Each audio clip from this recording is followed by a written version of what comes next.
Kwenye kipengele cha mazungumzo ya hekima, leo nataka tuangalie kitu kinachoitwa umuhimu wa kuweka akiba, umuhimu wa akiba katika maisha yetu.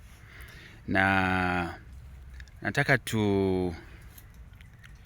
tumie mfano wa miti. Unaona hili eneo lina miti hili, eneo hili lina miti hii. Unaiona huu wakati huu miti hii ina majani. Lakini sasa hivi huu ni mwezi wa 6.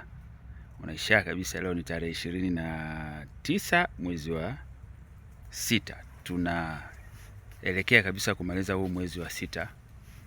Na baada ya hapa naamini sasa tutaenda kwenye kiangazi. Sasa unaona hii miti?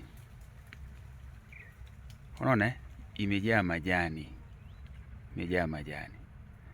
Lakini ukiangalia mfano maeneo ya chini utaanza kuona kuna baadhi ya majani yamepukutika. Baadhi ya majani yamepukutika. Kwa hiyo kwa upande mwingine sasa hivi miti inaanza kupukutisha majani. Unajua lengo la miti kupukutisha majani kisayansi ni ili sasa kuruhusu hii miti iweze kutunza akiba ya maji kwa ajili ya kukabiliana na kiangazi. Unaona sasa?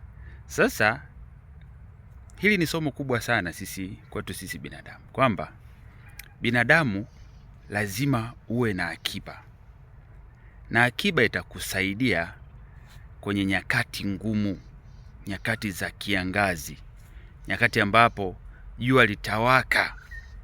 Unaona, jua likiwa kali sana kwenye maisha yako, unatakiwa utumie akiba uliokuwa nayo. Kwa hiyo hii miti hii unaona wakati huu imejaza maji, imejaza maji, imejaza maji. Lakini wakati huo huo wa neema inajiandaa kukabiliana na nini? Na nyakati ngumu ambazo zipo karibuni sana. Zimo karibuni sana. Kwa hiyo binadamu ukiishi bila kuwa na akiba, bila kuweka akiba, ndugu yangu, muda sio mrefu utaenda kuumbuka. Yaani unajiandaa kabisa kuja kupata shida. Ukiishi bila akiba unajiandaa kuja kupata shida. Hiyo ni statement ambayo nataka uondoke nayo. Unajua akiba ina manufaa nini?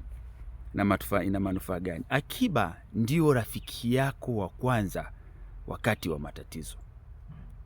Ukiwa na matatizo, akiba yako ndio jirani yako wa kwanza, ndio rafiki yako wa kwanza, ndio ndugu yako wa kwanza. Huko ndio utaenda utachukua, alafu utasolve matatizo yako.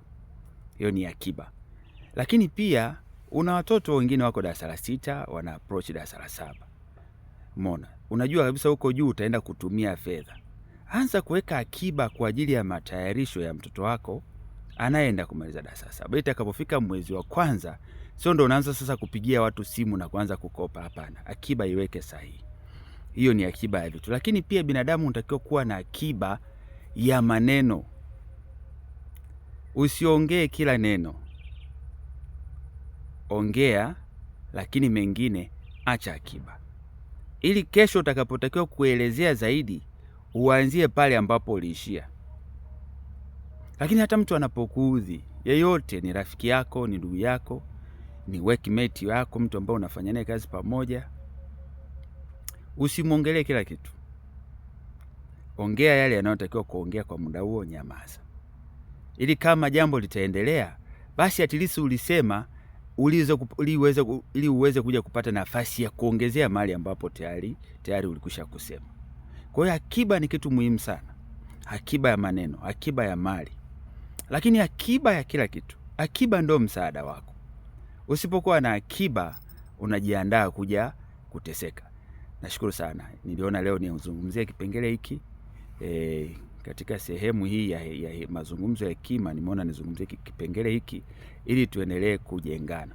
Kwa hiyo nakusiendelea kufuatilia video kupitia channel hii ya Gabriel Simon Moleli ili uendelee kupata madini haya. Nashukuru sana na uwe na wakati mwema. Asante sana.